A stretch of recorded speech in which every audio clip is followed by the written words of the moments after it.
የእስራኤሉ የመከላከያ ሚኒስትር እስራኤል ካትስ የኢራኑን የብሔራዊ ደህንነት ምክር ቤት ኃላፊ አሊ ላርጃኒን ገድለነዋል አሉ። ኢራን እስካሁን ማረጋገጫም ሆነ ማስተባበያ አልሰጠችም።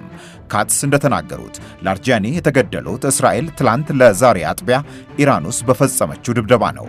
አሊ ላርጃኒ ከ2 ሳምንታት በፊት በአሜሪካና በእስራኤል ጣምራ ጥቃት የተገደሉትን የቀድሞውን ጠቅላይ መሪ አያቶላ አሊ ኻሜኒን ለመተካት በእጩነት ከቀረቡት አንዱ ነበሩ። አባታቸውን በመወከል በጠቅላይ መሪነት የተመረጡት ሞጅታብ ሐማኒ መሆናቸው ይታወቃል።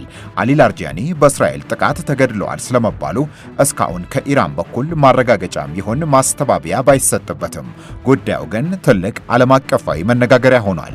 ኢራን የብሔራዊ ደህንነት ምክር ቤት የበላዩ አሊ ላርጃኒን መገደል የምታረጋግጥ ከሆነ በእስራኤል አሜሪካ የኢራን ጥቃት የመጀመሪያ ቀን የኢራን ከፍተኛው መንፈሳዊ መሪ አያቶላ አሊ ኻሜኒና ሌሎች ከፍተኛ የጦር መሪዎችና ባለስልጣናት ግድያ በኋላ የተሰማ ትልቁ የኢራን ከፍተኛ ባለስልጣን ግድያ ይሆናል ተብሏል።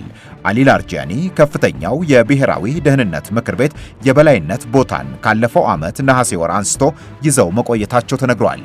ላርጃኒ ከዚህኛው ኃላፊነታቸው ውጪም በተለያዩ የኃላፊነት ቦታዎች ላይ በኢራን ፖለቲካ ውስጥ ተሳታፊ መሆናቸውም ይነገራል። ለ12 ዓመታት የኢራን ፓርላማ አፈጉባኤ ሆነው ሰርተዋል።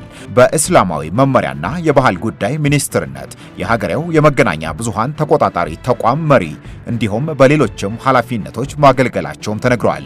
ኢራን ከአውሮፓ ሀገሮች ጋር በኒውክሌር ፕሮግራሟ ዙሪያ በነበራት ድርድር ወቅትም የኢራን ወኪል ሆነው ከተሳተፉት ውስጥ አንደኛው ሰው ነበሩ። የአሁኑ የኢራን አሜሪካ እስራኤል ጦርነት በተጀመረበት ዕለት የኢራን ከፍተኛ መሪዎች መገደላቸውን ተከትሎ ባለፉት ሳምንታት በኢራን ፖለቲካ ውስጥ ከፊት ሆነው ሲመሩ ከነበሩ ሰዎች ውስጥ ላርጃኒ ከቀዳሚዎቹ ተጠቃሽ ናቸው።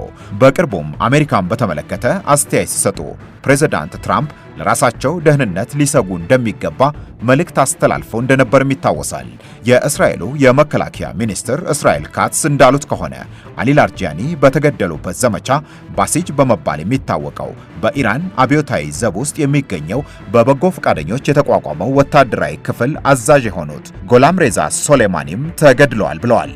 በኢራን በኩል የእስራኤልን መግለጫ ተከትሎ እስካሁን የተሰጠ ምንም አይነት ማስተባበያም ሆነ ማረጋገጫ የለም።